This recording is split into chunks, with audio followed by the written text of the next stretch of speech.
Jean-Marc Fognini, directeur de l'Office du tourisme, bonjour. Alors vous venez de l'Ardèche, mais vous venez présenter un nouveau produit, ou plutôt, je devrais dire, une nouvelle région, l'Ardèche buissonnière. Alors, Kézako. Alors c'est une autre Ardèche qui réunit une quarantaine de communes au cœur de ce département bien connu des Liégeois. Et c'est l'Ardèche buissonnière, ça veut dire revenir un peu sur les chemins de l'enfance, faire découvrir des petites pépites, s'écarter des sentiers battus et aller dénicher une nature préservée, une omniprésence de la pierre dans les villages, dans la marque qu'a laissé l'homme, les terrasses, les petits ponts. Et c'est vraiment une terre où le tourisme est plus diffus, où on s'écarte un peu des grandes voies des migrations de l'été, par exemple.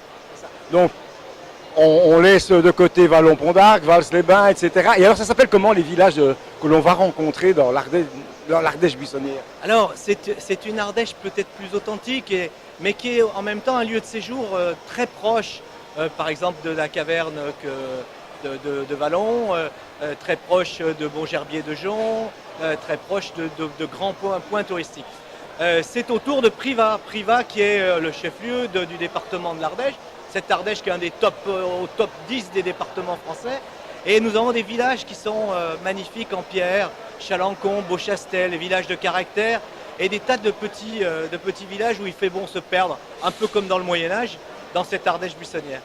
C'est un lieu chargé d'histoire aussi.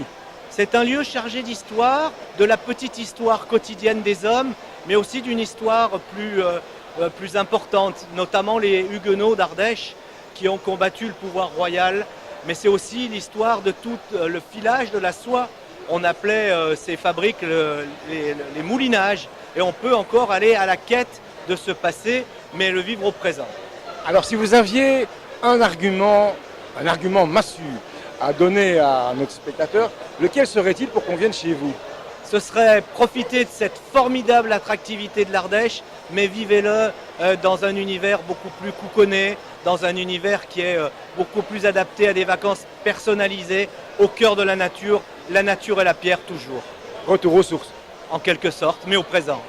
Merci beaucoup à vous, à bientôt. Merci infiniment et à très bientôt chez nous.